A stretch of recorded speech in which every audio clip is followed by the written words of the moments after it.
found is that the most successful people in the world, folks that experience the best relationships, the ones that make about $750,000 more over the course of their entire life, the ones that live about 6 to 7 years longer, all of those folks have found a way to be happy first. And happiness is actually, statistically, leads to success. We're either living a past or projecting a future.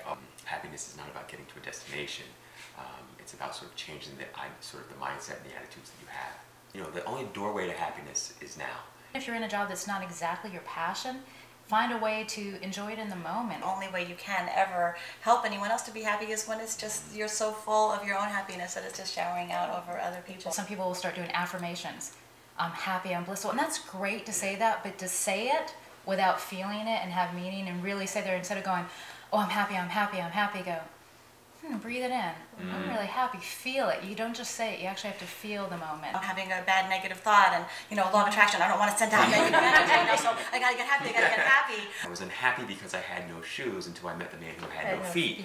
Do you want to choose to be right, or would you rather choose to be at peace? Yeah. 5 years old is the year that we laugh the most. The average 5-year-old laughs 110 times a day. Oh, how beautiful. It goes down until by the time we're 40, there are only on average 11 authentic laughs per day. Oh, God.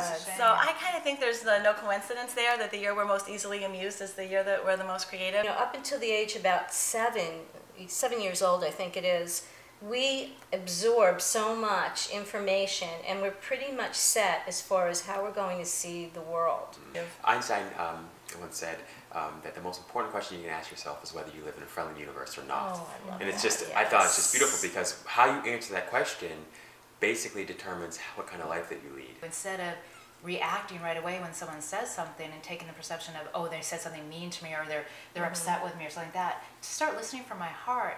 And when you do that, you can actually hear from a different level what the person is really saying. So you might actually see something that's going on with the person that they may say it one way, but you can tell that they're feeling something else. They've taken optimists and they've compared them to pessimists, and they found that pessimists largely think their life isn't going to work out very well, and they end up experiencing more doctor visits, they make a few less money, the relationships turn out for the worse, and optimists, of course, their counterparts do a lot better in almost all life arenas. And it's interesting, so at the end of the day, the question is often well, who's right? Are pessimists tend to be right about life, or are optimists right about life? And the truth is they're both right.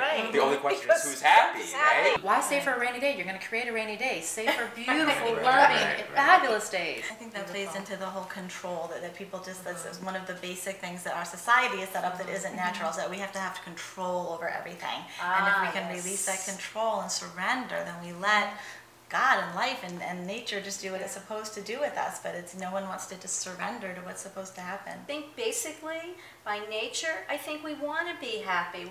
We have that beautiful spirit within inside of us that's just like, yay, it feels good, it feels happy, it feels abundant. One of the best things that ever happened for us was to have this crash that we basically had, because all of a sudden people are starting to look at, I hated my job, that wasn't the job for me, and they lost their job, and now they start looking at, what can I do that makes my heart sing? What type of behavior are you modeling for your kids? What do you think your kids are going to grow up to look for in a relationship? They're going to tend to repeat what they experienced. But the question that always kills me, like someone wants to know, well, what are 10-year-olds like, or what are 10-year-olds into? It's like saying, what are 40-year-olds like? You know, I mean, the people, we tend to group kids as though they're just like this blanket category of being, and they're just as unique and diverse and different as people at any age. And you want to be happy. You want your children to be happy. So if you're not happy with yourself, how are your children going to be happy? So you really need to model it, not just doing it for the kids, but do it for yourself first. When we're growing up, I always say, oh, I'm not going to be like my parents. I'm not going to do the same things they do. And I think 9 times out of 10, every single person I know does to a certain degree. Like, oh, all of a sudden they're like, oh my God, I just became my dad. Oh, yeah, I just became my mom. Who's that voice? Yeah. Or they say in therapy, if you've decided that you're definitely not going to be your parent, then you can be the swing effect, and you think you're being the opposite, and that could be as detrimental to parenting your best way that's somewhere in the middle.